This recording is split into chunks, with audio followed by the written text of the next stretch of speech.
If I don't need them, I'll send them back, and if I do, it won't hold me up. So it's no rush, because I have an extra set that I ordered. Don't rush on this. You never let your leisure. Okay, so that's the radio deal. Okay, and like I said, all right, so you're running. Let's say you're running and something happens to this, okay, and it dies or it shuts off. Your battery's go dead, okay. Well now, so let's say you got the throttle open, okay, and you're in forward. Now, I'm going to tell you you're in forward because the gear's down. Unlike the Mike and the Burke, if you'll notice, the travel on that is not very far, but that's it. That's all she gets. That's all it gets. Yeah, that's it. And up is reverse. Neutral. It's just a hair below that thing, yeah, and then like I said, and that just about pretty much lines up with that middle one. You can put it in full forward when you're running and then back it up to that first notch if you want for a little cutoff. Isn't very effective on this engine, but you can do it. It does work. Be careful of this thing. This thing just gives me the willies. Okay. That just pops off. It just flips open, but just be careful because it's not a very strong arrangement. Okay. So it's one of those things that I just wasn't all about the design of. When you get a chance and you sit down and you look at all I can see the little pieces that are on this thing, it is amazing all the little pieces that are on here. I mean, these little handrails here, you bend those and these I didn't know how far they're supposed to stick in and out because they never really tell you and didn't show you anything. Well, I went to Hans's website and looked at pictures. On his website is a line drawing on the side of this thing, and there's good detail of the cab. And there you can see these handrails. So I said, okay, well they're in about that far, and I said, okay, that's about what they look like on the original. So that's what I did. But okay, so you shut this off. Watch, all these will go down. This will go to neutral, okay, and then the throttle will close. Okay, so you panic. The train's out of control. Things are going crazy. There's a derailment or something, and you want to stop the train. Just shut it off. Just shut it off, and notice that it'll close the throttle and it'll go to neutral.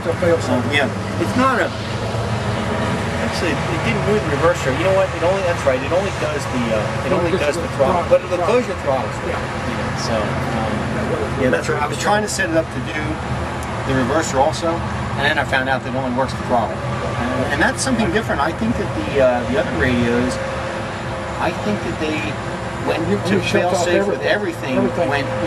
So this didn't do that. So, but it does close the throttle for you and then when you turn it back on, it resumes to wherever you have it, and you're back to your regular control. So. When I was running this, I repositioned this with the radio, but when I was running this, closed was just a little past straight down. It was straight down and out towards us a little bit, maybe like about a 6:30 clock position. To get it going, I only had to push it to about a 5 o'clock position, and once it started going, I brought that back to almost a 6 o'clock position. This radio gives you way more throttle than you will ever need, other than to get going with a big train. And this engine has a lot of delay between the time you open the throttle and the time it starts to move. It just takes this one a little while to get going, but once it decides it's going to go. So you do it really good, the throttle very gently. Well, so you don't have to lurch. No, not so much that. You're going to open the throttle and the engine's not going to move right away. You're going to have to just let it do its thing. The steam pressure will build into the cylinders and it'll start to go. Because they're big drivers, it doesn't have that instantaneous torque that the small engines do, and this doesn't slip the drivers very much. And so it gets a good bite, and so it really needs to have, it's got all that bite, so it needs enough pressure in the cylinders. Instead of spinning the wheels, it starts moving the train, and so that takes a little more time. So, by putting the hose on. To couple this up, leave the cab roof off, and this just looks like all their other ones. It's this little, it's a spring-loaded piece, and you just push it down, and you got to wiggle this thing a little bit to the side sometimes to get it to line up. And like I said, it's like all this way. Actually, the Berkshire has a self-centering one that looks nicer, but they did not go with that one. You can actually look in there and see the groove in that. Right. Okay. And it's up high. In other words, it's not. It's kind of up a little higher than the drawbar. So you kind of have to lift up on the drawbar a little bit, but not too high. It's got a slot. Yeah, It's got a slot. It's Yep. got a slot. Okay. Yep. It's just And like actually, it's 3 positions. I've never had it in any but 2. Okay, I got it. Yeah. Okay. And that should pop back. And there you go. Okay. So that's coupled. Okay. And then I always use a little pair of tweezers and forceps to slide your alcohol hose on. This is your pressure water hose, and it just spins on here. And these are sometimes easier to do before you couple it in. But it is doable because I kept forgetting myself. So just kind of get started and spin it on. Make it snug. And as everyone, if you have a lot of boiler pressure, it will weep a little bit of water right there at that crimp. It's just the way they are. It's not very much, but you will see it when there's a lot of pressure in the boiler. And the other side of the return hose, of course, just slides on, and that little nipple is kind of hidden up underneath. It's right where the bypass valve is, and it kind of points backwards a little bit. And it's Okay. can you see where it is? Yeah. Okay. It kind of points backwards a little more than you might think, but because there's another pipe, there's a copper line that got fitted onto that, so there wasn't a lot of choices as to how to angle that. So, but anyhow, so that's that. And then, I just, like I said, when I'm ready to run, I just once you're fired up, I just leave this here while I'm firing it up. Okay. Once you got pressure, then you can reach down in here. Like I said, you're going to have that closed. The throttle you're okay with because it's on the radio, okay? But the blower, I just take this and push it over a little bit, okay? Okay.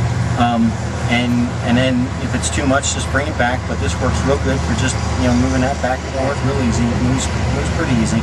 It's a little tight in there, but I looked at putting it in different positions, and everywhere else I put it was worse. So I thought, okay, I'm just going to leave it there. So that's closed, and that's open. Using that or something similar to that with just a little hook on it, just to... You could, yeah, and it moves pretty easy. I mean, it's not, it doesn't take a lot of force. It's just a matter of more or less blower, depending on what you want. So you got that. You come up to pressure. You turn your radio. You plug your radio in there. And I was just taking this thing and just laying it. So you're not concerned about moisture? I mean, steam or anything getting on it? Yeah, it's fine. Yeah, it seems to be fine. And just put those right down there. I just kind of tuck them right down like that. And then you can put your cab roof on. And then now your blower's going to be open a little bit, and you're just going to leave it alone. Okay. And now all you're going to have is the 2 controls, your reverser and your throttle on the radio. Give me your fan. On there. New batteries. If you put them in 3 months ago, take them out, put them aside, put brand new batteries in. This engine requires a lot of draft, a lot more than my Berkshire does, and a lot more than my Mikado does. There's 5 burners in there, but they're smaller in diameter than the Berkshire and the Mikes. You put your own wicks in it? No, you have the factory wick material. Okay.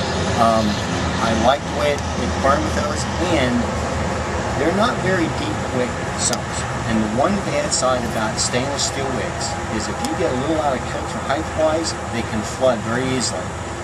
And I said, I'm a little worried about that on this one. And if I do one, I may go with the stock wick material also for that reason. See, the wicks in the Mike and in the Berkshire are very deep cup holders.